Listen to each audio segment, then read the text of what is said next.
Perfecto. Bueno, pues buenas tardes a todos. Bienvenidos a este segundo programa ya de nuevo formato de laboratorios. Y tengo conmigo a Santiago. Además es Santiago López. Sí. López, Sí. ok. Bueno, a veces los nicks me llevan a confusión. Y Bueno, bueno, pues es puedes llamarme Tiago como quieras. Tiago. Pues si no te importa, sí que lo voy a hacer. Y tú me puedes llamar Juan, me puedes llamar Próximo, me puedes llamar como quieras. Aquí me llaman de todas las maneras. Bueno, tenemos con nosotros a Tiago. Y Tiago, yo soy muy fan de Tiago.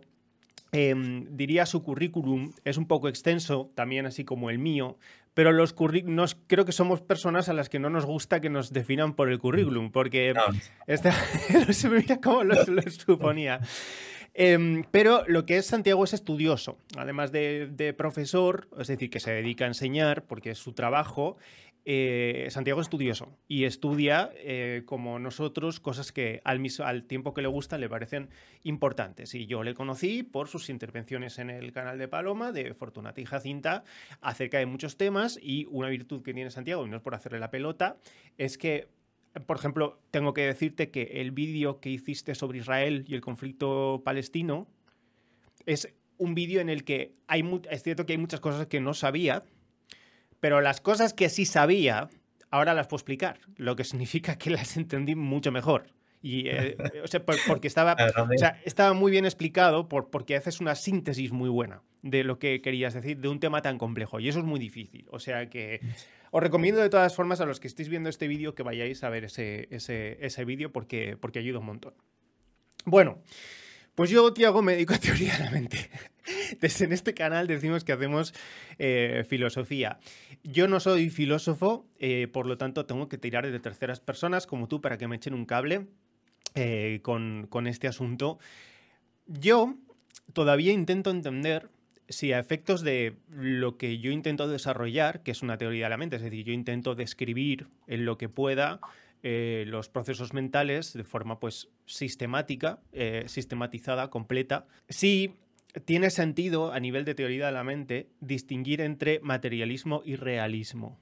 Bien, ¿cuál es la idea que tengo yo del materialismo? Pues la idea que tengo yo del materialismo, que a lo mejor me puedes o nos puedes echar un cable, es cierto axioma y es que parte de al menos una, no sé si llamarle premisa o axioma, pero todo es materia, hay una materia cognoscible, hay una materia no cognoscible, y luego hay esa clasificación de la ontología de Gustavo Bueno, y en esa clasificación ontológica, en esa taxonomía de los tipos de materia, pues hay una parte del mundo, del universo, una parte del todo, que son los fenómenos internos, los fenómenos psíquicos. A esa parte se le denomina bajo el término de segundo género de materialidad o materia segundo genérica, y se refiere, sí, lo he entendido bien y llevo mucho tiempo intentando entenderlo bien, a todo lo que tiene que ver con los fenómenos internos del ser humano. Al menos, o sea, todos los fenómenos que constituyan una vivencia. Eso es lo que a mí me parece que debería, que mejor explica, al menos superficialmente, lo que es M2. ¿Hasta aquí he dicho alguna burrada? Bueno, pues en primer lugar, gracias por invitarme, Juan, a tu canal. Perdona por la introducción. No sé hasta qué punto soy el más apropiado para hablarte de estas cuestiones, porque yo también, pues bueno, es lo que me interesan y estoy todavía aprendiendo, es decir, y más en el sistema en el que yo trato de moverme, que es el del materialismo filosófico de Gustavo Bueno. Lo digo por poner las cartas encima de la mesa y que nadie vaya a pensar que yo hablo desde un punto de vista neutro, sobre todo porque la filosofía pues no tiene nunca un punto neutro, sino que está enfrentada a otras filosofías necesariamente. Pero dicho esto, lo que acabas de mencionar sobre el segundo género de materialidad, hasta cierto punto podemos hablar, por así decirlo, para entendernos, y a un nivel, si se quiere, divulgativo, aunque no me gusta mucho ese término. Entender que si decimos que M2 o el segundo género de materialidad se refiere a las cuestiones psíquicas, a las cuestiones y a las vivencias internas, como has mencionado, la gente más o menos se puede llegar a entender al menos en una primera aproximación Sí. a estas cuestiones. Ahora bien, en cuanto nos ponemos a profundizar ya en la cuestión, ese par de nociones que acabas de emplear de vivencias internas ya implica ya tiene una serie de implicaciones ontológicas y nosológicas que hay que matizar. Porque para el materialismo filosófico, las cuestiones, esas realidades a las que aludimos segundo genéricas, no son vivencias internas. ¿Por qué? Lo que yo voy a negar de plano es justamente, o lo que se niega desde nuestras coronadas, es que haya una especie de interioridad dentro del sujeto. Obviamente, a la hora de entenderse, podríamos decir que es fácil dar ese salto, dar un salto desde la interioridad corpórea, desde la concavidad corpórea, que sí que existe, pero eso sería dentro de un plano, si se quiere, físico o biológico, pues porque todo el mundo tenemos dentro un esqueleto, tenemos una serie de órganos, etcétera, que están dentro de piel para adentro, por así decirlo, en la concavidad de nuestro cuerpo. Ahora bien, se produce aquí una especie de analogía o de falsa analogía, pues según la cual las vivencias, o para si nos está acusando algún psicólogo, las famosas qualias, la gente las entiende como vivencias internas. Seguramente, creo yo, esto es una primera aproximación muy, muy vaga, si se quiere, porque cuando los seres humanos tenemos algún tipo de emoción, como pueda ser pues, el amor, el odio, la rabia o la vergüenza, seguramente esas emociones tengan una repercusión fisiológica en alguno de nuestros órganos internos. Pues yo qué sé, cuando alguien siente nervios, pues seguramente le suben las pulsaciones, o cuando tiene ansiedad le falta el aire. Entonces, esas reacciones fisiológicas, que sí que a nivel fisiológico, a escala fisiológica y biológica, sí que se dan en la concavidad de nuestro cuerpo, no nos permiten concluir y dar el salto de afirmar que las emociones que van asociadas a esos cambios fisiológicos son también internas, solo porque las reacciones sean internas, como digo, a nivel fisiológico. Claro. No sé si me estoy explicando. Te voy a ver o sea, el término interior es una elaboración fantástica para recrear algo que es no físico y no está fuera. Exacto. Entonces es una fantasía, es una elaboración fantástica, es una forma de representar para explicarnos o para hablar de algo que por su naturaleza no puede ser señalado como un objeto físico-material. Que sí podemos determinarlo, podemos compararlo, podemos operar con él de una forma sencilla. Las referencias al interior son, no diría mitos, pero sí elaboraciones fantásticas. Son formas de referirnos a algo que sabemos que ocurre, pero lo modelizamos imaginariamente. Nosotros decimos en el realismo cognitivo, imaginario se refiere a todo aquello que está basado en forma, fondo, color y espacio, ¿vale? Eso es imaginario, imagen de los sistemas, ¿vale? Entonces, imaginariamente lo referimos como una especie, como bien has dicho, de cavidad o concavidad o un espacio interno que se parecería imaginariamente como una especie de cueva oscura donde se encienden cosas o surgen cosas. Pero eso no existe. Sí, bueno, por matizar más cuestiones, tú cuando veas me cortas, Juan, porque yo igual me enrollo demasiado. No, tranquilo, no te preocupes. Entonces, además, esta cuestión de la interioridad, pues efectivamente tiene muchas refluencias religiosas, aunque sea de manera secularizada, ¿no? Porque se supone que el alma está en el interior, ¿no? Claro. Y el alma tampoco es material. Entonces, hay aquí una serie de viraje o de viaje desde una concepción, si se quiere, religiosa a una concepción secularizada, que creo que la psicología al final tiene mucha... Ahora hablaremos, si quieres, de la psicología, porque eso de la psicología, pues yo tampoco sé lo que es. Correcto. Con mayúscula y en singular, yo tampoco sé lo que es, pero la mayoría de nuestros psicólogos y la gente a pie de calle, cuando dice voy al psicólogo, pues ya entiende que la psicología tiene una unidad dada, etcétera. No me quiero meter todavía ahí, pero simplemente lo que yo propongo, bueno, lo que yo propongo no, lo que vengo a contarte ahora, siempre desde el materialismo filosófico, es que tendríamos que sustituir en el ámbito de esas emociones o de esas realidades segundogenéricas. Yo vendría más bien a sustituir el par dentro-fuera, habría que sustituirlo por otro binomio que es el de cerca-lejos, simplemente. ¿Cerca de quién? Cerca de mi cuerpo operatorio o más alejado de mi cuerpo, simplemente, pero no dentro-fuera. Y esto no solo consiste en cambiar los términos, porque si yo ahora te pregunto, si te duelen las muelas, yo te digo, ¿dónde sientes el dolor? Tú me dices aquí en la muela, ¿no? Y tú sí que puedes hablar dentro de la boca a nivel físico, pero el dolor en sí, cuando lo sientes, si digo que está dentro de mí ese dolor, ¿qué es? Es que Claro, eso... claro, o o sea, sea, hay un dolor... bueno, también habría que distinguir justamente entre dolor y sufrimiento, ¿no? Que tampoco es exactamente lo mismo, no es lo mismo, ¿no? Cuando hablamos de que algo... cuando yo digo que el dolor o que siento amor, yo el amor o el odio no lo siento dentro de ningún sitio. Lo claro. siento aquí y ya está. Es que lo siento y punto. No le puedo dar un espacio interior. Es una impostura terminológica y filosófica hablar de interior. Entonces simplemente hay que hablar de, en todo caso, de cerca lejos. Yo siento el dolor, lo siento, y luego al sentirlo, eso provoca reacciones fisiológicas en la concavidad de mi cuerpo. Ya está. Quiero decir, para no abusar de los términos. Pero hay que sustituir el par dentro-fuera, porque tiene muchas connotaciones metafísicas, como he dicho, por el par cerca-lejos. Eso un poco para empezar. No sé si te ha aclarado algo con esto. Nosotros, al menos desde este realismo, yo y tú, cada uno desde sus coordenadas, creemos que no existe otra cosa que no sea el cuerpo. Es decir, no es Ahí, que... ahí, ahí, ahí tengo que enmendarte la plana, Dale, venga, quizá. uf, Ahí tengo que maravilloso. enmendarte. Venga, No, no, encantado. Está bien que tengamos esta conversación. Mira, venga. seguro porque cuando ya hablo de materialismo filosófico, pues puede haber mucha gente que entienda como, por la palabra materialismo, ¿no? Por las connotaciones históricas que puede tener ese término, pudiera parecer que la filosofía de Gustavo Buenos se reduce Ahí únicamente quería yo llegar, a lo que efectivamente. nosotros llamamos como primer género de materialidad, ¿no?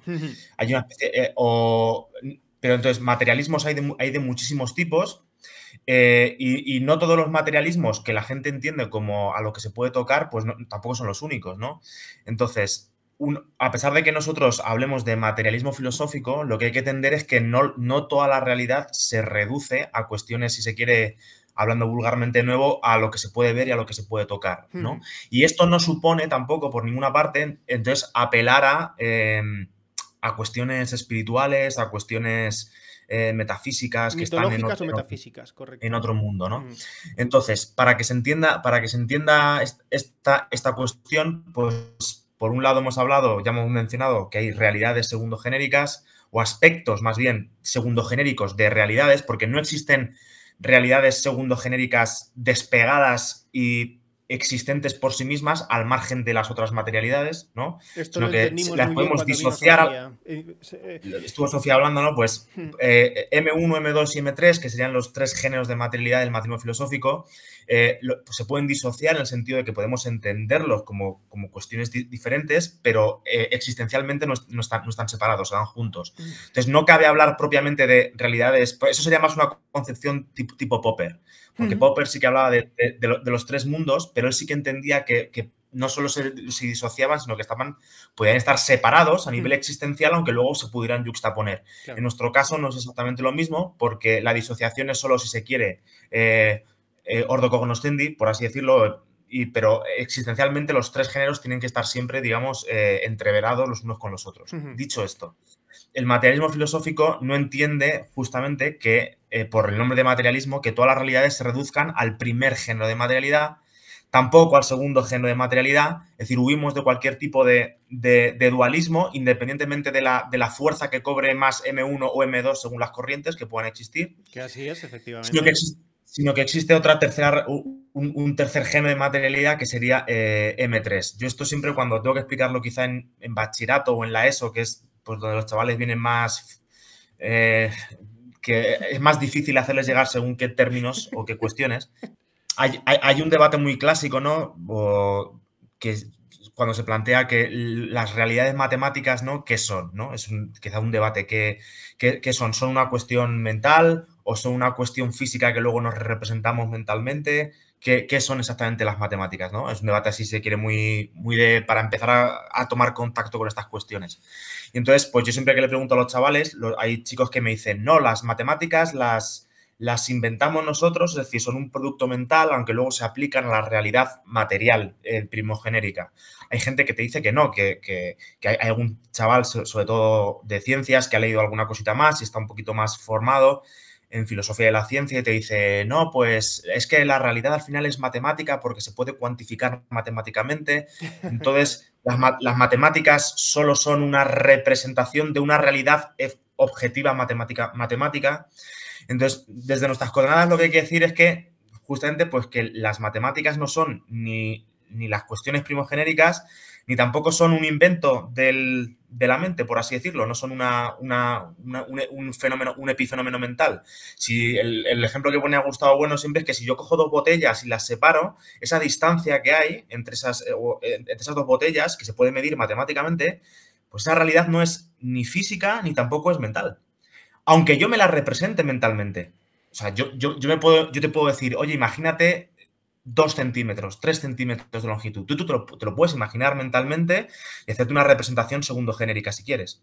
Pero la realidad de la que surge es el concepto esencial de 2 centímetros, por así decirlo, lo que signifique 2 centímetros desde el punto de vista matemático no es una cuestión mental.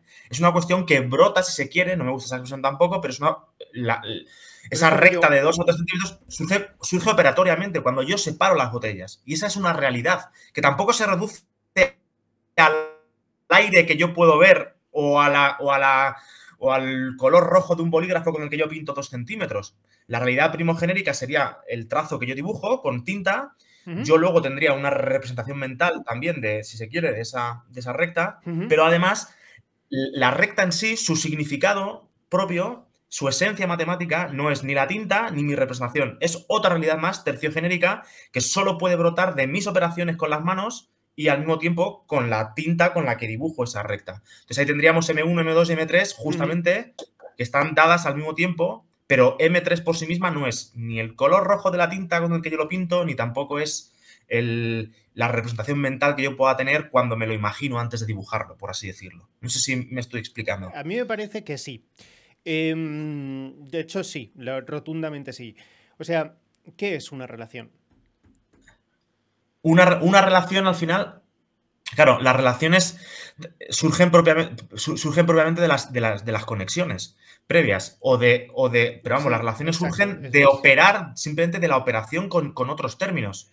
Vale. De operar con otros términos surgen distintas relaciones. ¿Qué es lo que pasa?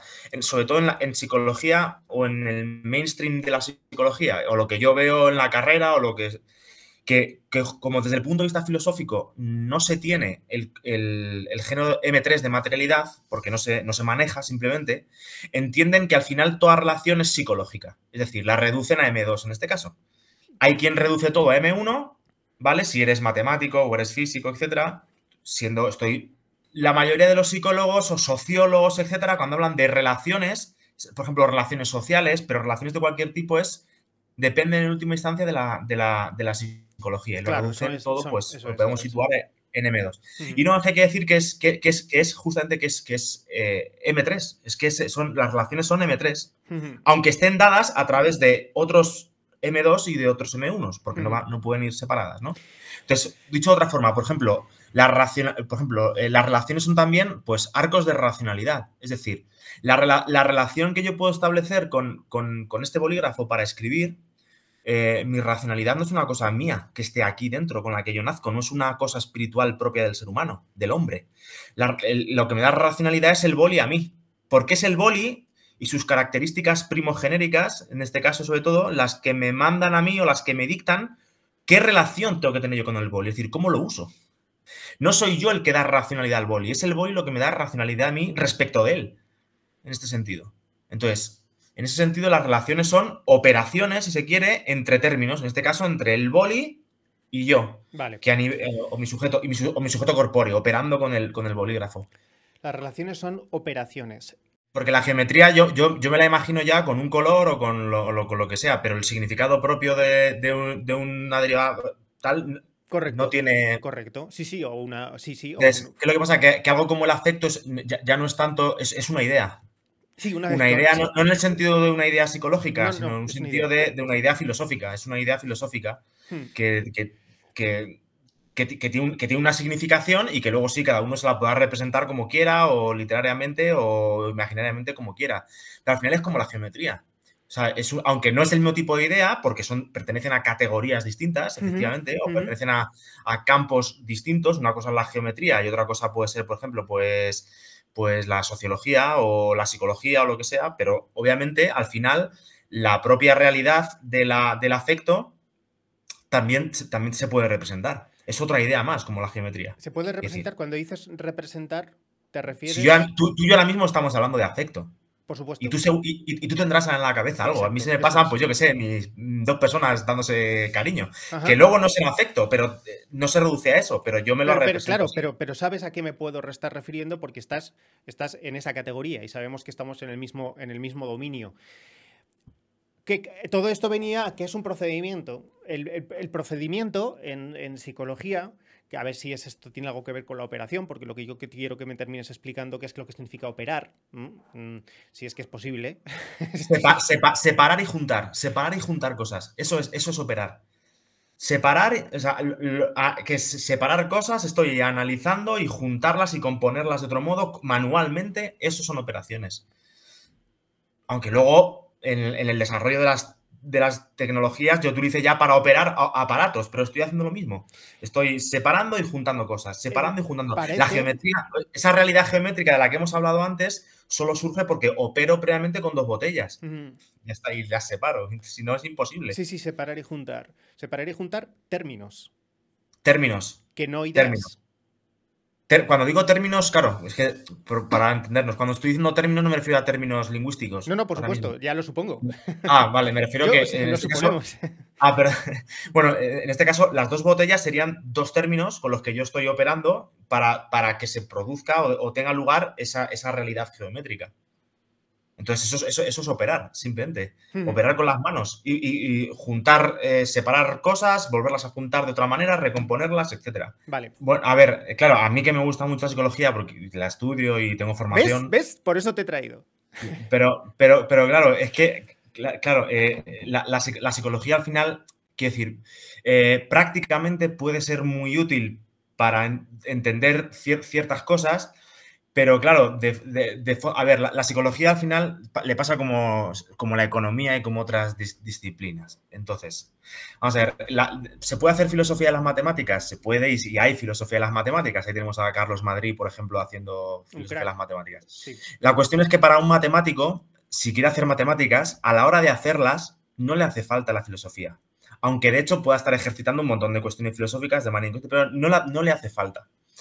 Entonces, sin embargo, con la psicología, con la economía, no pasa lo mismo. Es decir, la psicología en este caso es una disciplina que en verdad no es una disciplina, no tiene unidad, eso es otro tema, pero la psicología en verdad como disciplina hoy en día está entreverada y está atravesada por ideas filosóficas. Y no porque la psicología hoy en algún sentido sea deficiente, como si la psicología solo necesitara tiempo en el futuro para poder hacerse y completarse y entonces liberarse de las ideas filosóficas.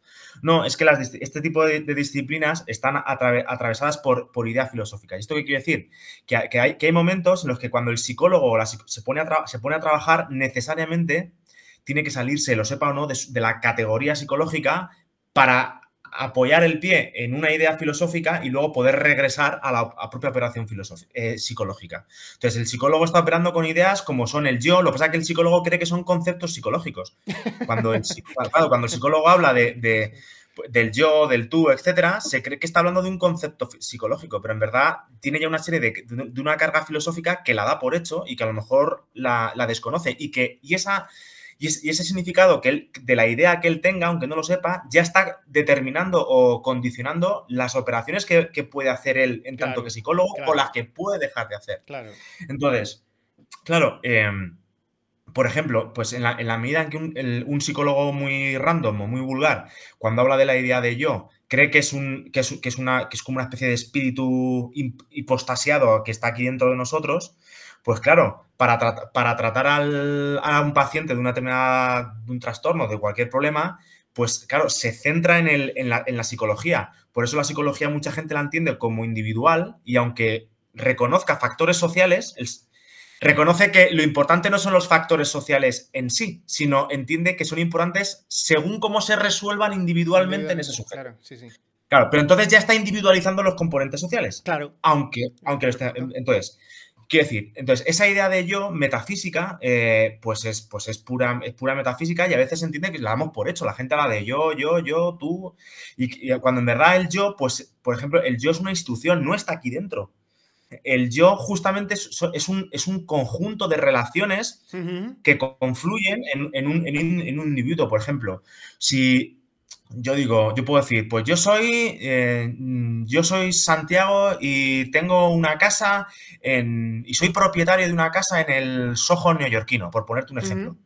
Y yo me veo así, esa es mi identidad, o una parte de mi identidad. Soy propietario de un Soho ahí en Nueva York. Pero claro, si yo no tengo una institución externa que reconozca eso por la vía de los hechos como verdadero, yo no soy yo. Entonces, mi yo no está aquí dentro. Mi yo está fuera en las operaciones que yo puedo realizar con otra serie de instituciones.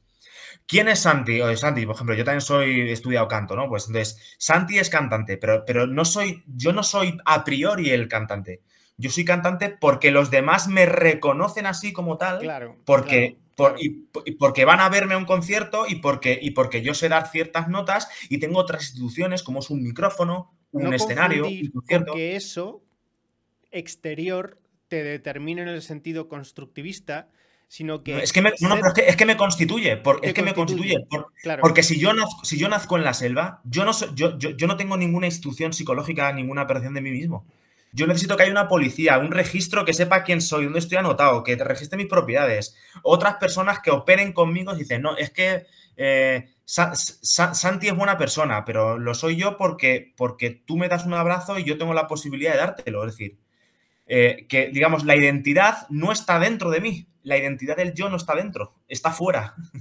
Y confluye en mi cuerpo. En ese sentido. Entonces, por ejemplo, un psicólogo que tenga este cambio de la idea de yo, pues claro, se va a dar cuenta que el psicólogo, no por su propia deficiencia o porque sea idiota, sino que la psicología como tal disciplina tiene muchos límites a la hora de poder, por ejemplo, tratar a alguien. Porque si tú eres una persona que tienes depresión porque estás en paro, pues el psicólogo tiene muy poca capacidad para darte un trabajo.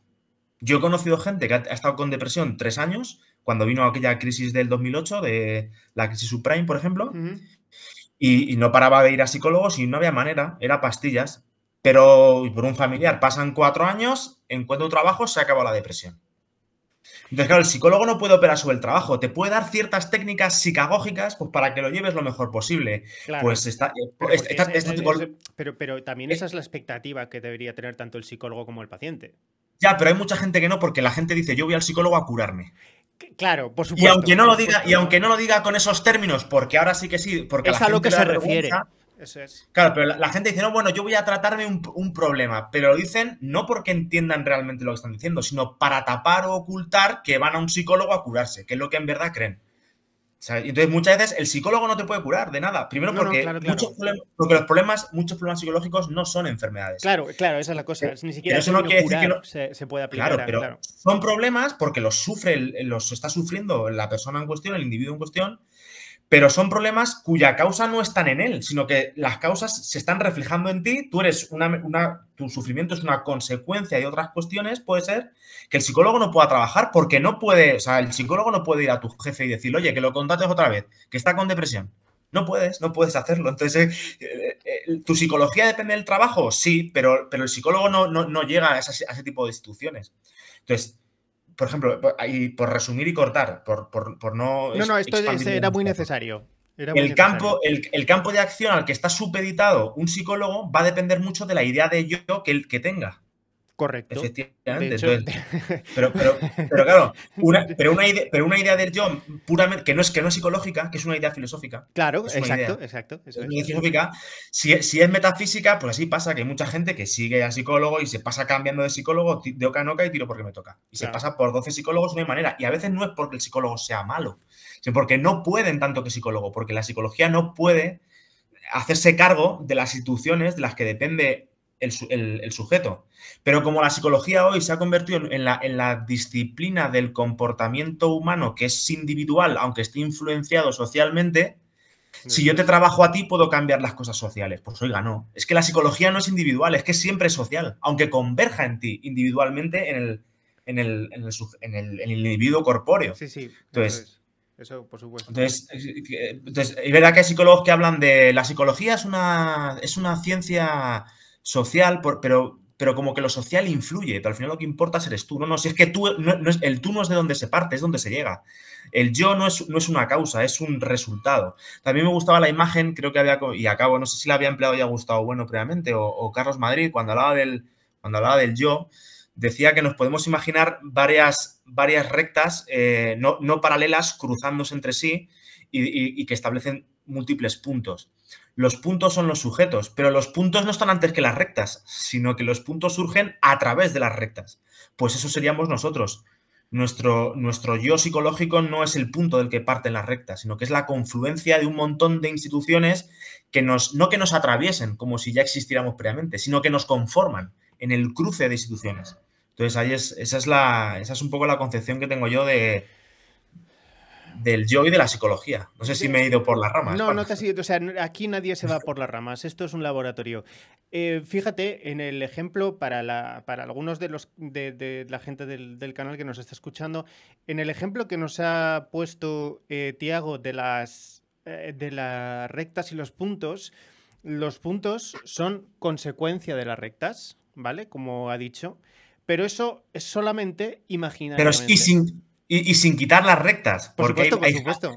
Lo digo porque hay según qué ramas de psicología que dicen nos conformamos socialmente, como dando por hecho lo social existe, pero solo en la génesis del sujeto, pero una vez que el sujeto se ha formado, se puede desligar de lo social. No. Las rectas no desaparecen. Y el yo está constantemente cambiando en función de cómo cambie la intersección entre las líneas. Eso es importante. Si yo te dibujo una recta azul, M1 es la propia tinta del boli. Claro. O sea, la idea como tal no es. La idea M3 no es M1. No, justamente. Claro, por supuesto. No es espacial en ese sentido. Ni es M2. Ni es M2, es M3, justamente. Es ya M3, está. exacto, eso es M3. Que llevará asociado algún M1 y algún M2. Es decir, irá intercalado con, pero. Esa recta de. Si lo ponemos en forma de idea y no tuviéramos, por ejemplo, fuéramos afantásicos, es decir, tuviéramos incapacidad de representar mentalmente, afantasia absoluta, que existe, la fantasía absoluta, incapacidad de representar mentalmente imagen, es decir, forma, color y espacio. Eso existe. Se llama afantasia o afantasía, según si quieras españolizar el término o no. Una recta no podríamos representarla visual imaginariamente. Tendríamos siempre que referirnos a un punto, a algún lugar de la... Vale, pero por ejemplo, hay... Espera. Claro, sigue. Espera, te dejo terminar. Ya sé lo que vamos a preguntar. No, sigue. Lo que quiero decir es, la definición de recta, si nosotros queremos reconstruir mentalmente cuál es la definición matemática de recta, y diríamos una sucesión infinita de puntos, con la definición matemática que fuera, eso solamente son ideas que podemos darles componentes imaginarias. Pero ni existen los puntos físico-materialmente, en M1 no hay puntos. Y igual que en M1 no hay rectas. Sí, porque siempre el punto que pintas lo puedes descomponer en más puntos, ¿vale? Claro. Pero justamente por eso, esa es la prueba de que un punto no es... Es un concepto matemático, es M3. Exacto, justamente M3. Por eso mismo. Porque no lo puedes. Porque no existe a nivel M1. No existe a nivel M1. Pero eso no lo hace menos real. Y por supuesto, eso no lo hace una cuestión imaginaria. No. Es decir, lo hace súper real, es objetivo. Imaginaria sería fantástica. Imaginario es la componente que tiene que ver con la representación mental del color, la forma y el sí, pero ahí, a lo mejor esa qualia que tú tienes, pues ahí sería una realidad M2. Yo no creo. Yo eso del qualia, a mí eso no me gusta demasiado. Del qualia. Ya, bueno, pero quiero decir, una emoción o un color que uno tiene cuando se lo representa aquí mentalmente, eso tampoco es M3, eso es M2. Pues claro, eso es M2. Eso es M2. Dale, dicho de otra forma para aclararnos, porque creo que te lo puedo resolver así. Genial. Nos ha faltado una cosa decir, que igual te lo dijo Sofía el otro día. Los tres los tres géneros de materialidad son inconmensurables entre sí. Ahí está. ¿Esto qué quiere decir? Que no hay una unidad de medida de uno de los géneros a través del cual poder ejercitar el otro. No podemos Por eso cuando me dices, ejercitar pero es que el punto no existe como M1, y te digo, claro, porque un género no se puede medir en los términos del otro género. Esos que son inconmensurables. O sea, no podemos traducir un género desde los parámetros del otro. Exacto. Aunque sí que podemos encontrar,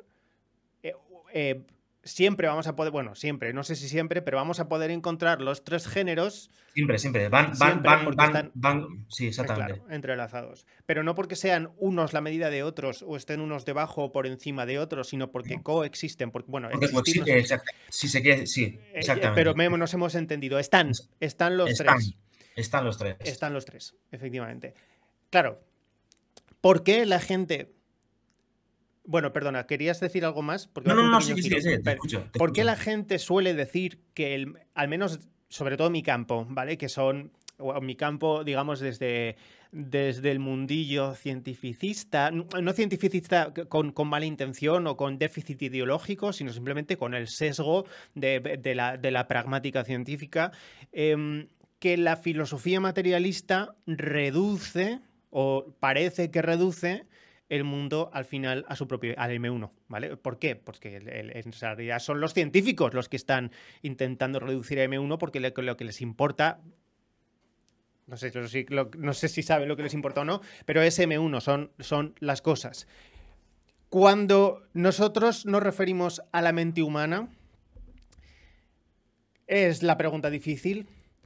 Desde el materialismo y las coordenadas que trabajáis en el materialismo de Gustavo Bueno, la psique humana, ¿qué es? O sea, ¿cómo se resuelve? No es M2. Genial. ¿Cómo me gusta que me hayas dicho eso? La psique humana no es M2. No es ¿Cómo, no sé si resolvemos, pero cómo nos aproximamos al hard problem de la conciencia? Vale. Esto si no me equivoco era lo de David Chalmers, ¿no? Si no recuerdo mal. Lo repetimos porque además la gente le gusta que repita todo 1000 veces. Hay dos grandes problemas en psicología, siendo que la psicología, bueno, tendríamos que hablar sobre su campo categorial y su unidad, pero intenta responder primeramente a lo que llamamos correlatos neuropsicológicos de puntos suspensivos, póngase lo que se quiera. Los correlatos neuropsicológicos del color, los correlatos neuropsicológicos del sufrimiento, los correlatos neuropsicológicos del movimiento y la relación con los objetos, lo que sea. Correlatos neuropsicológicos de... Eso es qué partes geográficas del cerebro son las encargadas o más encargadas que otras y en qué relación con otras de esa psique, de lo que... Bien, de dónde está, ¿no? Nosotros ahora sabemos que no hay una cosa que esté en un sitio, sino que en realidad es todo mucho más complejo, que es, creo que para mí, lo mismo que no decir casi nada. Pero bueno, ¿dónde está topológicamente la masa cerebral encargada, o primeramente o más importantemente encargada, de una función, de una función propia, que es como nos referimos en el materialismo, en el realismo? Pero existe otro problema. Ese es el soft problem. Los correlatos neuropsicológicos de algo es el soft problem. El soft problem de la conciencia humana es en qué parte del cerebro, por qué se da la subjetividad. La sensación de estoy pensando y además pienso que estoy pensando y además yo soy yo y sé que soy yo y no la pantalla, y soy yo y yo sé que soy yo y no la otra persona, cosa que no siempre se da porque hay gente que tiene locuras que afectan también este tipo de dimensión. ¿Dónde se da el apercibimiento y qué es en sí mismo la experiencia subjetiva? Eso es lo que se le llamamos conciencia, que sabemos que es algo que existe, pero no sabemos filosóficamente muy bien qué es. El hard problem de la conciencia es qué es la conciencia. Y el soft problem de la conciencia es dónde están los fenómenos aparejados a la psique humana topológicamente hablando, ¿vale? Fisiológica y topológicamente hablando. El hard problem, ¿existe la conciencia? Existe. Borra esto. Un segundo.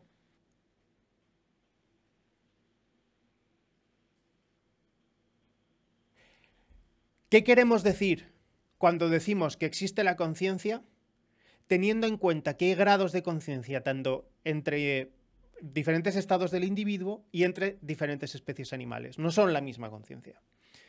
¿Qué es la conciencia? Pues yo creo que, de Ese nuevo, es el pues hard problem. Vale, o sea, bueno, esto lo de David Chalmers, que al final es el soft problem y el hard problems. Al final lo que viene un poco a contar es que el soft problem al final son justamente problemas categoriales de la psicología o que se pueden resolver desde algún tipo de disciplina científica. Exacto. Pues eso, que cuando siento odio, pues, o sea, cuando estoy enfadado, ¿qué parte del cerebro se activa? Vale, pues eso son problemas que son resolubles. Y lo que llama hard problem, el hard sería justamente que son probablemente problemas filosóficos. Exacto, eso es. Claro. Ahora, antes de intentar responder a todo lo que me estás contando, hay sobre esta cuestión, esta diferenciación entre soft y hard problem.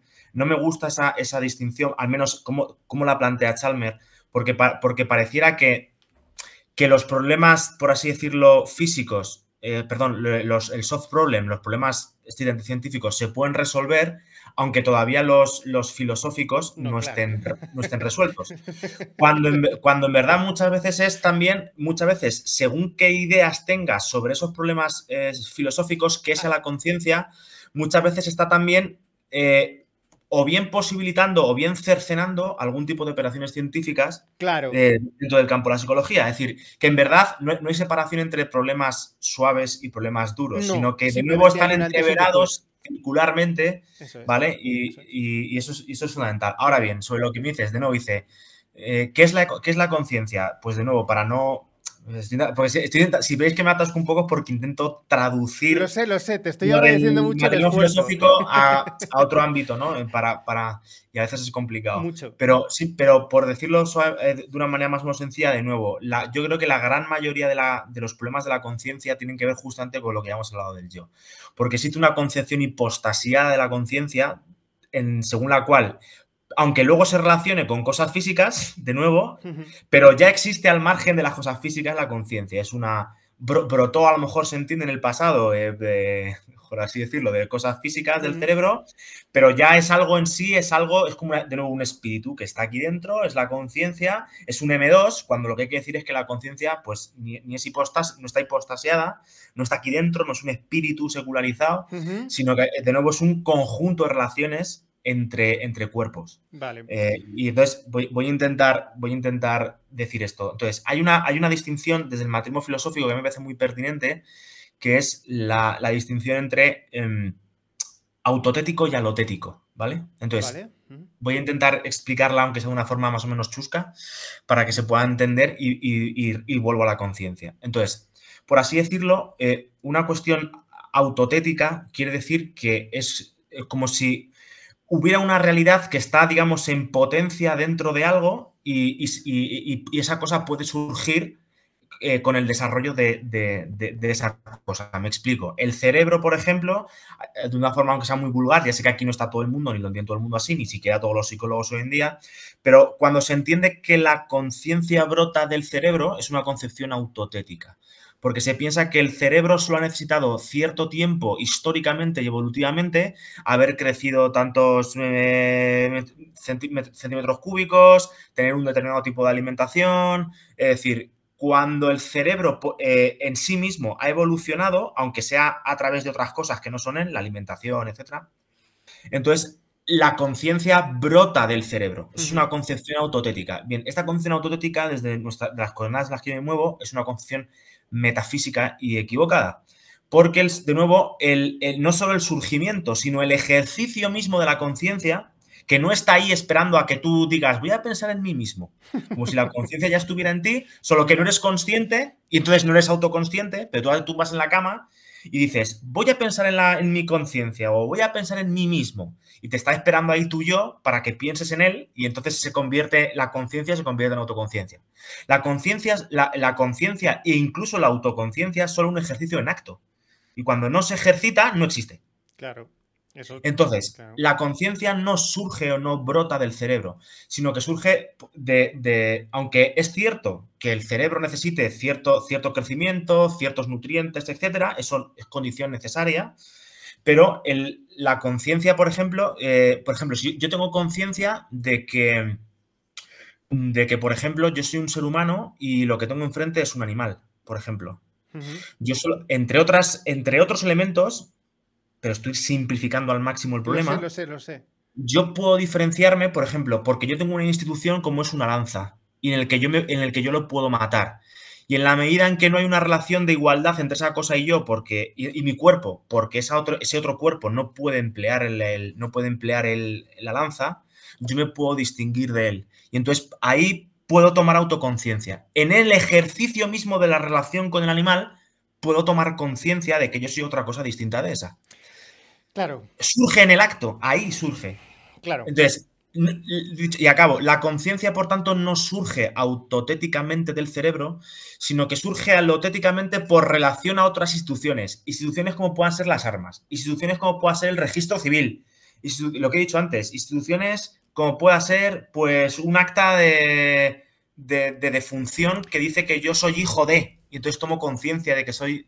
Entonces, de hecho, cuando tú dices yo tomo conciencia de mí mismo, esto es súper importante, creo yo, y si hay alguien del matismo filosófico que considere que estoy equivocado, lo puede decir, porque yo no soy el más versado en... Pero al final los errores son míos, ¿eh? No del sistema. pero para que veas, si yo digo que yo tengo conciencia, ¿no? Los seres humanos tienen conciencia. Eso es no decir nada. Pero cuando tú dices que tienes conciencia, es un término sin categorimático, que no significa nada, le tienes que dar parámetros. ¿Conciencia de qué tienes? No dices de mí mismo, pero cuando dices de mí mismo, ¿qué quieres decir exactamente? ¿Qué quiere decir? Pues que yo soy yo, de que yo soy Santi, de que vivo en Cuenca, entonces ya tiene que existir Cuenca, ya tiene que existir... Es decir, mi conciencia no está en mí, sino que mi conciencia está en la relación de mi cuerpo con otras instituciones. Y brota en el ejercicio, en el acto. Ahí está el actualismo del materialismo filosófico. Que la conciencia solo existe cuando se ejercita, de hecho, en la relación que yo tengo con otras instituciones. Y ahí acabo porque me he enrollado bastante. No te has enrollado bastante. Acabas de explicar perfectamente, pero perfectamente, porque, o sea, cómo el realismo dice, o cómo intentamos explicar que es un error el término conciencia usado como se usa cuando se identifica con la meta-representación. Es decir, porque se reduce la mente a M2, justamente. Es lo que hemos dicho antes. Ahí está. Pero, claro. O sea, pero porque esa meta-representación es un procedimiento, diríamos, es una operación en la que yo, pues, a través de sensaciones, instituciones o relaciones, estoy representando en concreto, estoy haciendo, bueno, una operación mental en el que ambiguo mi circunstancia. Y entonces me pongo como un... La abstraes. Eso es. Pero de hecho se da, y si no se diera no tendrías conciencia. Es decir, no, porque claro, yo me me puedo tumbar en la cama y pensar en mí mismo. Exacto, sí, una mierda. Eso es. Pero tú te tumbas en la cama y sabes que estás en la cama, que la cama está en tu casa, de nuevo, que tu casa es tuya porque el registro de propiedad está. Es decir, que hay instituciones que en su cruce hacen que puedas predicar la conciencia en referencia ya así resolvida a posteriori, autotéticamente en ti, pero a posteriori siempre. Vale. Esto es un poco lo que yo... Está muy bien. Entonces, así hay toda una escuela psicológica, bueno, no una escuela psicológica, sino todo un modelo de explicación de la conciencia, que es el de... Hay tres grandes modelos. Está la teoría de la información integrada, que es muy desagradable, es muy potente, pero es muy desagradable, por motivos que no voy a desarrollar porque me pondré nervioso. Está la teoría del Global Workspace, que también es interesante, pero también resulta algo desagradable. Y por último, está una teoría que es a la que más me gusta a mí, que es la teoría de los niveles de representación, y que dice que en realidad eso de la conciencia simplemente es un fenómeno resultante de hacer cierto tipo de ambiguación. Es decir, que a veces en la mente de los seres que tienen suficiente capacidad neurológica, es decir, suficiente masa interconectada como para tener esa función, se pueden, lo que yo, o sea, suelo referirme a ese término por cuestión de coordenadas semánticas, ambiguar, que es convertir una situación implícita en explícita. Puedo convertir un contexto en una idea imaginaria de contexto. Puedo convertir el ser en una imagen de yo mismo estando, como si fuera en una película. Entonces puedo conectar conectar algo, una vivencia, con la representación de esa vivencia. Y entonces parece que tengo poder de eso que está ocurriendo y que parece que estoy pensando más que otras cosas, pero no es cierto. Lo que estás haciendo es pensar en una cosa muy concreta que está ocurriendo, pero cuando tienes menos, por ejemplo, eso es metarepresentación, pero no eres un ser más consciente que cuando estás leyendo un tebeo y estás en el tebeo. Eres el mismo ser consciente, simplemente no estás... Solo que algunas veces, cuando no estás, entre comillas, cuando no estás siendo autoconsciente, eso es, cuando no estás metarepresentando... El objeto puede ser, por ejemplo, el cómic que estás leyendo. Claro. Pero cuando eres autoconsciente, no es que tengas un espíritu que toma conciencia de sí, ni mucho menos, sino que estás ejercitando operaciones para tu cuerpo se convierte en el objetivo de tus operaciones. Y entonces, exacto, a través de otros, a través de otros cuerpos. Eso es. Y entonces ahí es cuando podemos predicar la conciencia. Pero por eso lo importante es decir que para que haya autoconciencia no solo hacen falta que tener desarrolladas ciertas capacidades cognitivas, sino que hace falta instituciones de todo tipo. Yo aquí recomiendo que se lea el ensayo que tiene en el Basilisco Gustavo Bueno sobre las instituciones, porque desde el materialismo filosófico tampoco entendemos por institución lo que a pie de calle se dice cuando hablamos de instituciones, ¿no? Pero lo que voy es que necesitamos de otras instancias externas a nosotros para poder tener conciencia, porque un ser humano de la actualidad, por muy desarrolladas y sanas que tenga las cualidades cognitivas, si nace en la selva y lo sueltas ahí, no va a tener conciencia de sí. No la va a tener. Es imposible. No la puede tener, es imposible. Salvo que pudiera vivir 1000 años y viviendo en la selva pudiera ir desarrollando todas las instituciones poco a poco que hemos ido desarrollando históricamente, para lo cual han hecho falta siglos y milenios. Entonces, eso, la conciencia es un resultado en acto y en ejercicio. Y es M3, no es M2. Ahí está. M3.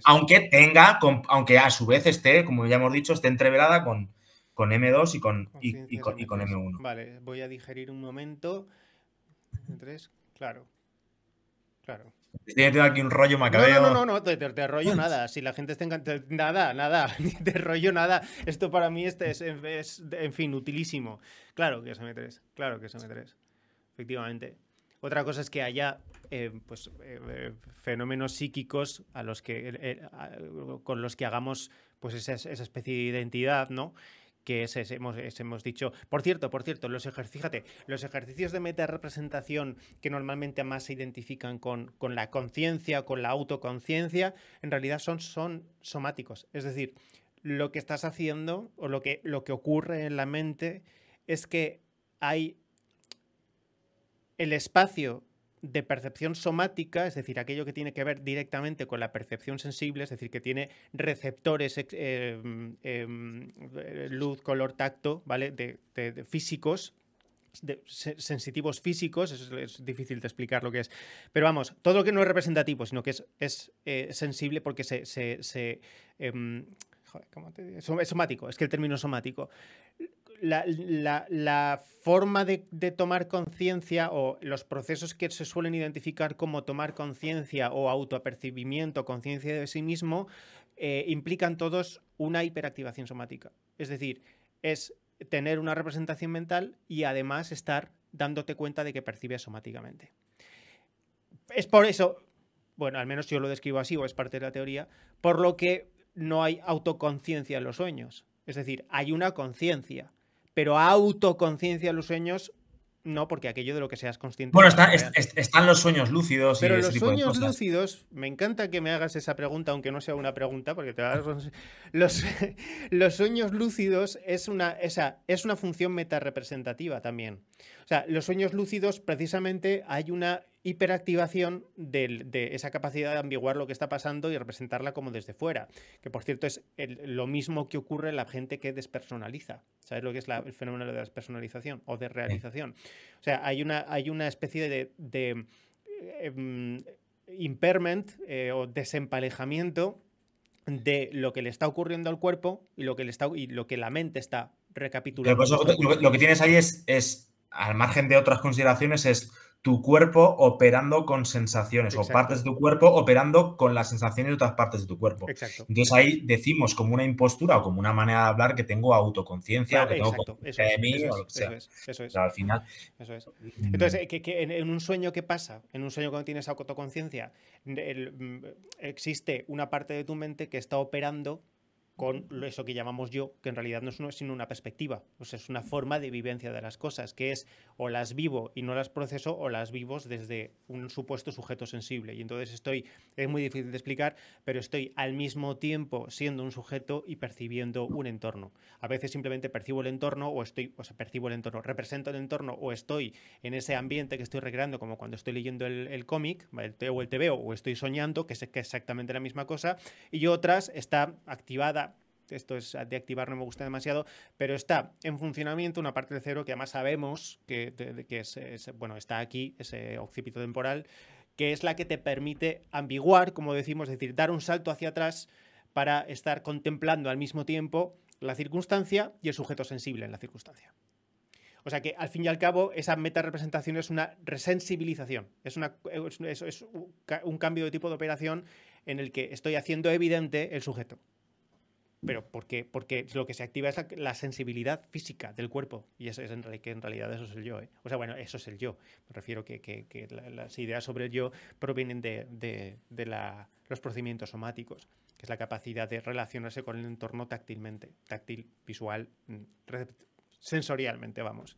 Esto, chicos, no sé si yo me he explicado con esto, si no, pues ya lo intentaré en otro vídeo, pero esa es digamos, la que me parece la respuesta más completa al problema de la conciencia. No creo que haya un hard problem de la conciencia, como bien ha dicho Tiago, sino que hay problemas filosóficos aparejados. Que están entreverados con los problemas. Por eso, aquí sí que tengo que discutir una pequeña cosa, Juan, al menos una diferencia de postura. Hombre. Porque, claro, nosotros desde el materialismo filosófico, bueno, aquí hay un debate también muy fuerte ahora, ¿no? Que ha surgido dentro de la escuela sobre el tema del realismo. ¡Qué guay!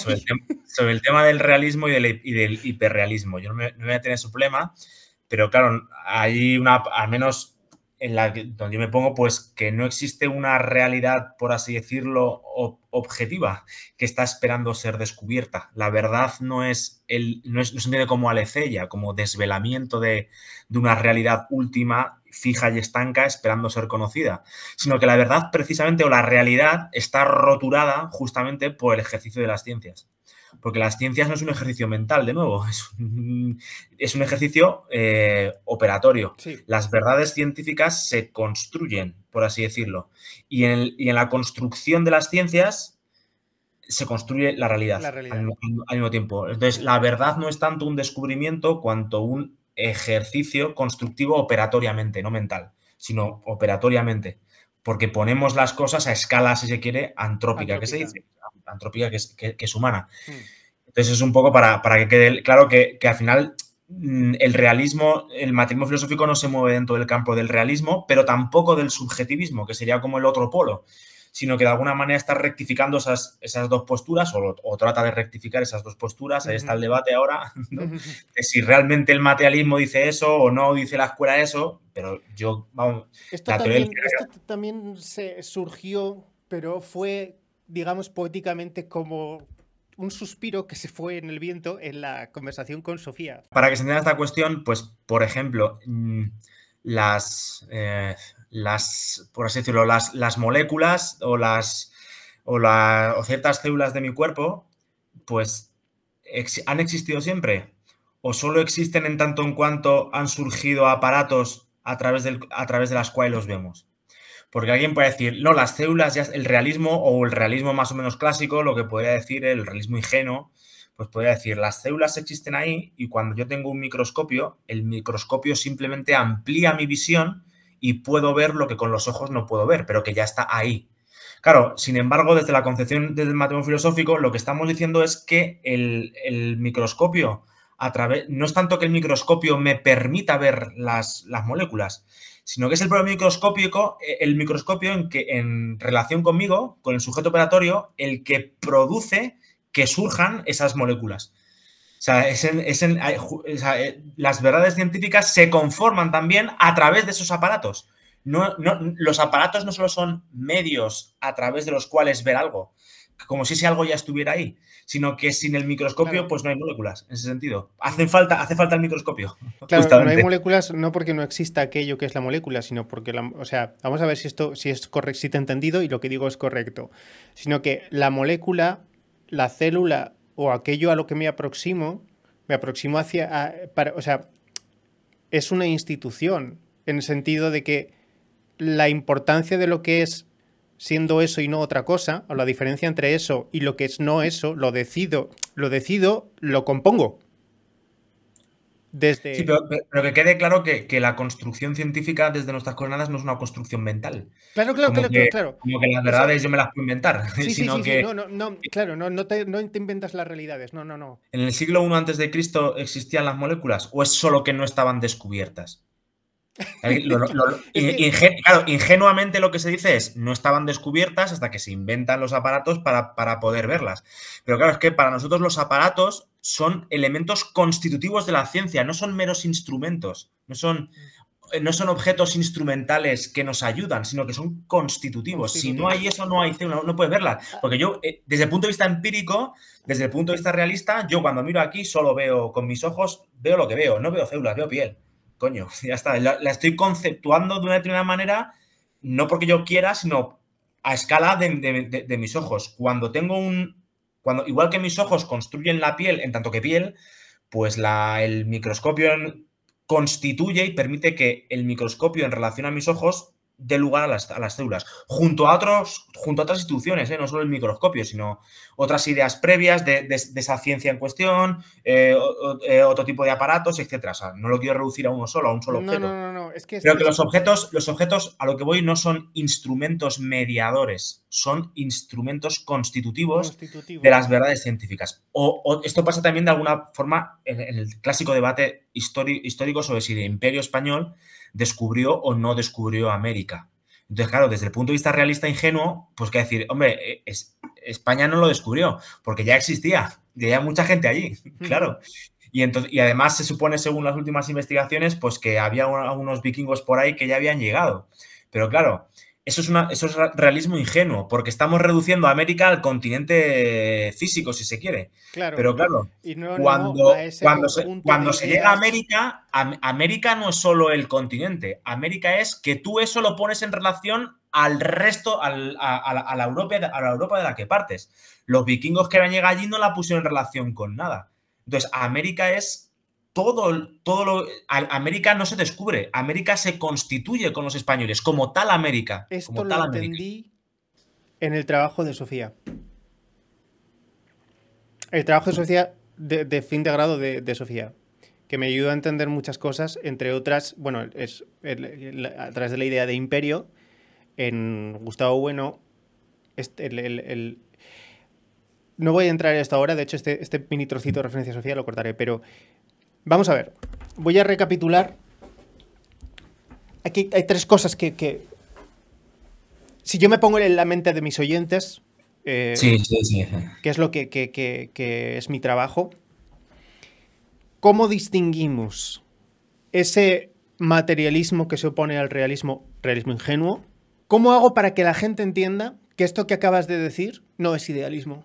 No es las cosas son lo que nosotros concebimos que son. Vale, pues este es el debate, ¿no? Que ha surgido otra vez, como te he dicho, dentro de la escuela. Seguramente yo no soy el más versado. Es cierto que David Álvaro González, en un vídeo que publicó recientemente, creo que en el día de ayer o antes de ayer, porque ha sacado su segunda edición de un libro, del último libro que ha publicado, comentaba que al final, o criticaba que quienes hablamos quienes estamos enfrente en este debate, por así decirlo, yo no importo nada, pero pues gente más como Carlos Madrid o Ekay Ruiz de Vergara, que también ha tenido debates con Lino, con David Álvaro González, con Javier Pérez Jara, acusan, por así decirlo, que justamente la posición de que se dice ahora canon de la escuela, pues que sería idealismo kantiano, muy parecido al idealismo, que es lo que me estás diciendo tú, porque si la ciencia se construye, entonces pareciera que no hay una realidad ahí fuera. No, es que a mí no me parece que eso es lo que estoy diciendo y no me parece que sea lo mismo. Entonces, claro, lo que pasa es que el idealismo al final tiene un componente psicológico y sobre todo epistemológico, donde la realidad exacto, eso es. Sujeto-objeto. Hay cierta inevitabilidad en el tratar ciertas cosas con esa epistemología. Y desde el punto de vista del materialismo filosófico, la epistemología al final nos chirría mucho porque tiene connotaciones psicológicas. Y entonces nosotros hablamos más bien de nosiología porque pretendemos romper el dualismo sujeto-objeto. Porque al final el objeto, un objeto cualquiera, pues de nuevo, este bolígrafo, solo no es un bolígrafo por sí mismo. Como si el bolígrafo se pudiera... yo lo puedo señalar deícticamente, pero lo que es un bolígrafo, este bolígrafo no sería lo que es si no es por relación a otros objetos.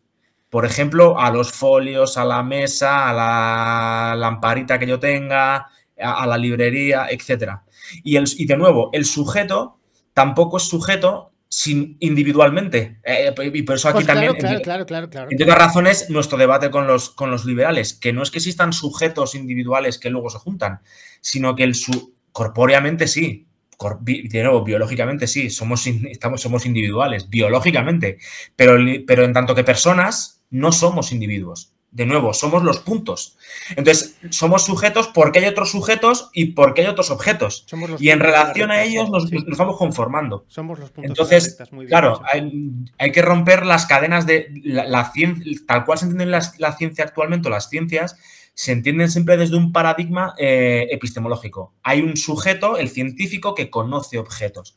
Pero claro, es que ese sujeto, el científico, en tanto que sujeto que se acerca con objetos, a conocer otros objetos, no lo hace en tanto que individuo, lo hace desde otras instituciones que le están conformando, es decir, de otros objetos, desde otras ideas, desde los aparatos que para construir, desde la herencia que carga de otra ciencia, es decir, de otras instituciones. Si por realismo quieres decir que hay realidades que una vez constituidas están por encima de tu conciencia, sí.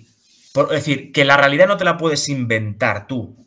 Eso es así. Ahora, si por realismo lo que quieres decir es que hay unas realidades últimas al margen de su relación y conformación con otra gente y con otros objetos y que están esperando ser descubiertas, es decir, la verdad como aletheia. No, exacto. Entonces ahí no somos, ahí ese realismo es el que se critica.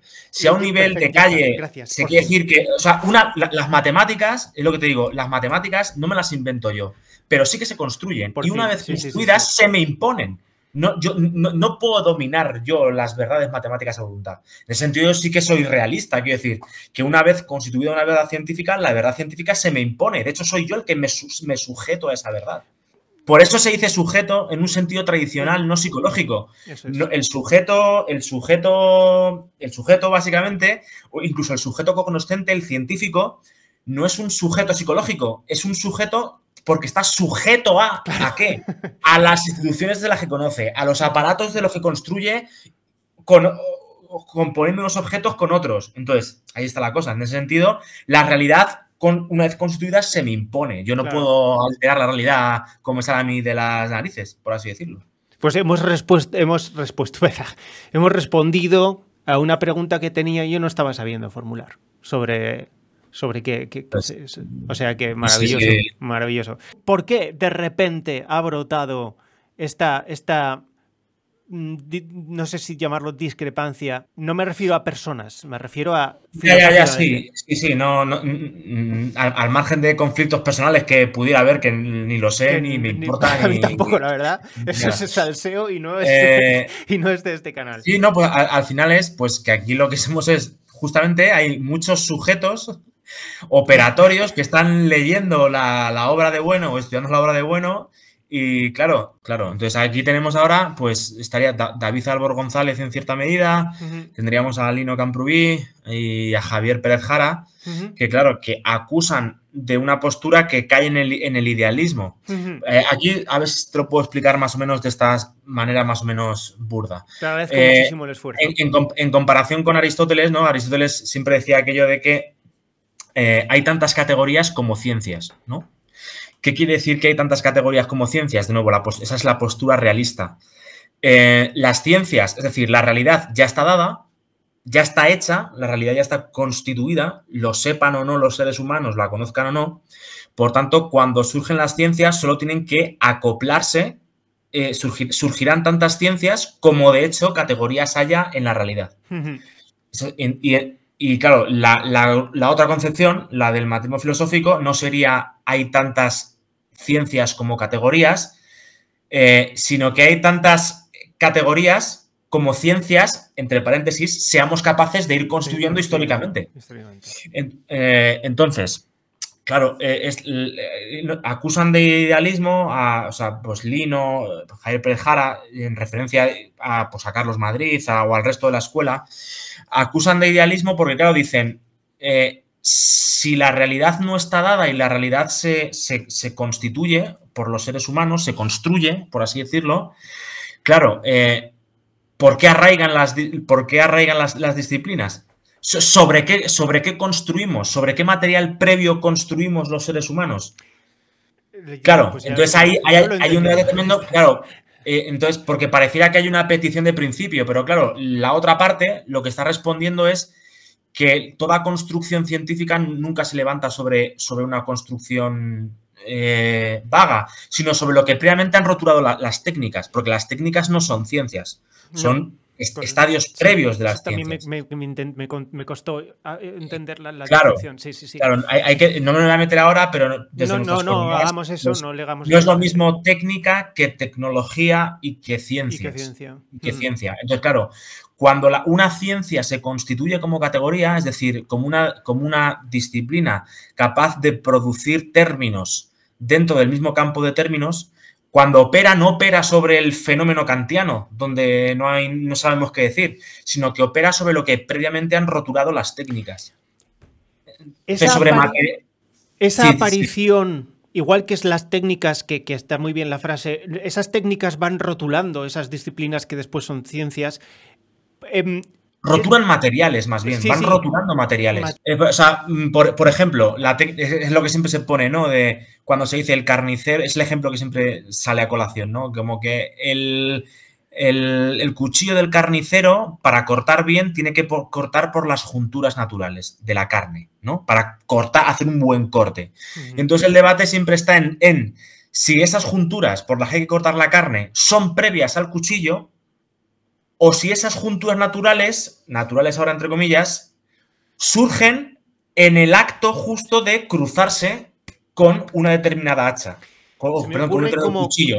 Porque igual si cambiáramos de arma, si en vez de cortar la carne con un cuchillo, la cortáramos con otra cosa. Con un alambre, a lo mejor esas junturas. A lo mejor la juntura natural cambiaba. De nuevo, esto se entiende también en el debate que hay con la historia sobre si el pasado existe o no existe el pasado. Entonces, claro, desde nuestras coordenadas no existe el pasado. El pasado no es sino un presente reconstruido con materiales. Es exactamente por eso que digo que el término memoria habría que reelaborarlo mucho, porque memoria apela a una metáfora de locus, donde se almacena, y eso no pasa, eso no existe, eso no ocurre. Entonces pues esto es un poco a muy grafiquísimo modo te puedo contar. Pero vamos, a quien nos esté escuchando, yo simplemente le recomiendo por interés, es decir, está muy bien ver debates, está muy bien ver vídeos como este, y aquí lo que hay que hacer es, porque es un trabajo, si realmente uno quiere ser, ¿cómo decirlo? No, iba a decir coherente consigo mismo, o si uno quiere, lo que tiene que hacer uno es estudiar y leer, y no hay otra cosa en el mundo. No hay otra cosa, tampoco quiero decir que nadie piense que yo estoy... bueno, ahora estoy en el pueblo este verano y me levanto y leo, como y sigo leyendo, no hago otra cosa, básicamente. No, pero que creo que en la vida real hay más cosas que hacer, efectivamente. Pero que ahora bien, quiero decir, si alguien quiere enterarse de estos temas porque le interesan de verdad y porque tiene cierto compromiso con la filosofía o con las ciencias, al final lo que tiene que hacer es ir a leer y a estudiar a los autores. Está muy bien que te pongas conferencias, pero al final vas a ver dónde vas a constatar los problemas, porque vas a tener que reconstruirlos tú al tratar con las obras, es leyendo y estudiando. Correcto. O sea, yo no te puedo contar a Bueno, por ejemplo. Pues tienes que ir tú a sus obras y ponerte con él. Y cuando hablo con Bueno, hablo de quien sea, ¿no? Y entonces ya está. Ahora también, pues eso, Gustavo Bueno, pues es un dulce muy amargo, porque tiene unas barreras de entrada fortísimas, no porque yo quiera ir aquí de listo, o sea, pero sí que es verdad. La cuestión semántica es compleja, es muy compleja, la potencia requiere. Y bueno, eso es importante también, Juan, que al final esto no es solo una cuestión semántica. No, por supuesto. Podemos diferir aquí porque no es una cuestión semántica justamente porque Porque si nos movemos, si nos vamos al giro lingüístico, donde todo problema filosófico al final es un problema del lenguaje, de una forma así dicho muy burda, sí, claro. Lo que estamos suponiendo de nuevo son hechos atómicos, que solo hay que describir y convenimos en un lenguaje común y ya está. Pero estamos diciendo justamente que la realidad no está ya dada, sino que la realidad se construye y se reconstruye continuamente a través de operaciones. Entonces, la realidad nunca puede ser la misma para todos. Hay partes de la realidad que sí y otras que no. E incluso las partes en las que podemos converger todos en verdades científicas, por ejemplo, pues podemos converger en una misma verdad, pero no, eso no necesariamente nos conecta a unos con otros. Por ejemplo, por decirte una cuestión. Tú y yo, muy absurdo, pero para que se entienda, tú y yo podemos convenir científicamente en que si no comemos nos morimos, ¿no? Eso es verdad. Ahora bien, si solo hay una barra de pan, la verdad científica no nos va a poner de acuerdo. A ti y a mí. Nos va a enfrentar. Y entonces necesitaremos ideas para convencer a terceros de que la barra me corresponde a mí y no a ti. Y si no hay ideas, el problema tampoco se termina por resolver. Porque se tendrá que resolver a favor de uno o a favor de otro. Entonces, las ideas no son solo, como diría Marx, una especie de epifenómeno que justifica una realidad, sino que justamente porque hay realidades que no pueden ser solo lo físico. ¿Existe el pan? Existe. Y tú ahí estamos de acuerdo todos. Es una verdad que una vez constituida se nos impone. Lo que hemos dicho antes. Pero ahora hay una realidad, en este caso, por ejemplo, ética, de mantenimiento del cuerpo físico, que ya no se puede reducir, aunque parta a la verdad del pan, a la verdad científica de que existe el pan. Nos tenemos que pegar tú y yo a ver quién se queda con el pan para no morirse. Y entonces ahí hacen falta ideas para decantar la balanza hacia un lado o hacia otro. Entonces, quiero decir, al final, la realidad, hay partes de la realidad en las que podemos estar de acuerdo, las verdades científicas, pero eso no nos pone necesariamente de acuerdo. Y las ciencias, esto es lo importante y acabo, las verdades científicas, justamente por esto que digo, no agotan la realidad. Porque hay verdades justamente o hay disciplinas que no son científicas. Y con esto no me remito al espiritismo ni nada de eso. No. La filosofía es otro tipo de saber de segundo grado, pero que no es científico, coño. Ya está. Entonces, ahí está la cosa. O la idea de bien. Pues, hombre, la idea de bien partirá de conceptos científicos en los que todos podremos estar más o menos de acuerdo. Pero, desde luego, no podemos tener nunca la idea de bien, porque esa idea de bien es funcional a unos y no a otros. Y entonces necesitarán otra idea de bien para mantener su recurrencia. Entonces, ahí está la cosa, que la realidad no está dada, sino que está siempre en marcha y se construye con otras cosas. La realidad se construye operatoriamente. Ahí está, pues eso es lo que te puedo contar. Espero que se me ha notado un poco tal, es que aquí hace un calor tremendo. Entonces, pues supongo que ahí donde estoy también, pero es que estoy en el pueblo y no tengo aire acondicionado ni tengo nada pues y estoy aquí. Lo siento un montón. No, para nada, sí, quiero decir, pero que digo que si la gente me ha notado un poco tal, es que realmente hace calor. Para la aproximación a este problema, ¿alguna conferencia o artículo que recomiendes a la gente, libro incluso por el ¿Sobre qué cuestión concreta? Sobre la cuestión de la realidad se construye. Hay que decir que nos vayamos a los ensayos materialistas o te mandaría antes a los 5 tomos de la teoría del cierre categorial. La cierre categorial, claro. Pero claro, esto también, esto un poco por avisar, porque no es una novela. Es que justamente cuando se dice, la gente dice, pero ¿por qué estudiaste economía y luego psicología y tal? Aparte porque me gusta, como he dicho antes, quiero decir, porque cuando yo estudié filosofía, pues bueno, más o menos me gustaba, pero había también mucha paja y era solo pura doxografía. Y entonces, cuando empecé a leer algo de bueno o a escuchar algo de Gustavo Bueno, que por supuesto no entendía casi ni pajotera, sí que me di cuenta que tenía razón en algo. Y es que para hacer filosofía, al menos filosofía materialista, la de Gustavo Bueno, hay que tener saberes de primer grado. Es decir, hay que saber de ciencias, hay que saber de religión, hay que saber de literatura, hay que saber de otros contenidos sobre los que trabaja la filosofía. Entonces, claro, si alguien se va a meter con Gustavo Bueno, pues que se ate los machos y sobre todo que intente manejar, aunque sea muy sutilmente, ciertas nociones básicas de, si te vas a meter a la teoría del cierre, pues vas a tener que saber pues, que sepas algo de matemáticas, un mínimo, pues eso, algo de, bueno, al final algo de todo, ¿no? Porque Gustavo Bueno está constantemente remitiéndote a otros autores, a otros científicos. O sea, yo ahora mismo estaba releyendo esta semana el ensayo de las categorías políticas. Y yo con Bueno tengo que parar. O sea, yo leo a lo mejor 10, 15 minutos y tengo que parar, porque aunque me gusta, me satura, me vence. Yeah. Tengo que tener el ordenador al lado porque dice algo y tengo que buscar a ver qué es eso a lo que se refiere o qué es ese autor y me saca constantemente y luego tengo que volver. O sea, esto no es una cosa de...